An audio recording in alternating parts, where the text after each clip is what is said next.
know, this question was asked also by one of your other writers. I can't find a balance between this world and the next, Deen and Dunya and Akhirah.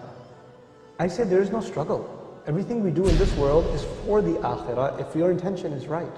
If you're going to work for the right reasons, if you're staying away from evil deeds, if you're remembering Allah when you're supposed to, if you're eating what you're supposed to eat, if you're saying what you're supposed to say, you can live in this world and have a great time and still earn your Jannah. Allah doesn't want you to have a horrible time in this world. You know, I don't know why we have this concept that we have to kind of cut ourselves off from this world to earn Jannah. No, no, no, no, no. You have to make the most of this world to earn Jannah. We have very little time on this earth. I mean, half of my life is spent sleeping. And the few hours that I'm awake, take away the time I have to relieve myself, get dressed for work, stay and commute to the job, put in the 8 hours at work, and come back. What do I have, 2-3 hours of free time, technically free time, that I actually have some control over? How about I make the most of that free time? You know, that could change my life. Those few hours that you have free after work, or that commute to work instead of listening to useless news, you know, about the weather and the Dow Jones Industrial Average. How about you listen to something productive in that time? Listen to some Quran, listen to something that will increase your knowledge. Listen to, you know, a good discussion that will help you understand things better. Memorize du'as at that time. Do something more productive. And in your free time, do good things. Make a routine out of going to the masjid regularly. You know, every Isha, you catch every Isha. Before you start your work day, you catch every Fajr in the masjid. Add some small good routines in your life, and how much good will come out of your life is amazing. Another of your listeners asked, how can I improve my character? Step 1, do no harm. Stop doing bad things. Don't talk about adding good deeds until you get rid of bad deeds. You know, you can't talk about giving a patient medicine until you stop the bleeding first. It doesn't make any sense, you know.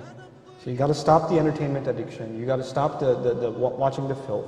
You got to start lowering your eyes when you're walking down the street, because you're becoming less of a human. Every time you stare at a woman and you stare at her like she's a piece of meat, like she's an animal, that just means you've lost respect for a fellow human being. That's all that means.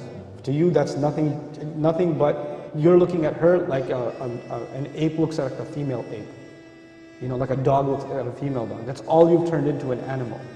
Regain your humanity first, and then embellish, beautify your life with good deeds.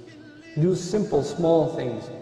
Perfect your prayer, memorize a few supplications, try to, you know, be honest in your workplace, be kind to your mother. These are not complicated things. This is what the Creator wants from us. That's all He wants. But if someone says, why? Why does He want this from me? What is it? Is this benefiting Him? That's a great question. Everything Allah wants from us, one of His names is Al-Ghani.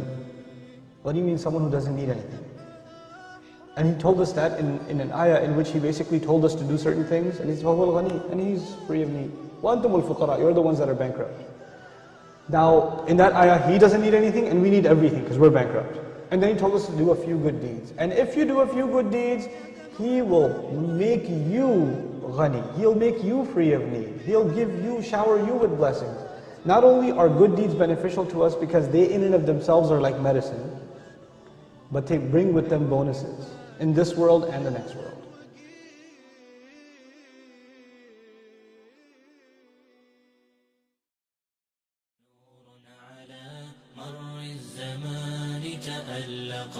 وأضاء للدنيا طريقا مشرقا وهدى من الرحمن يهدينا به للصالحات وللمكارم والتقى نور على مر الزمان تألقا وأضاء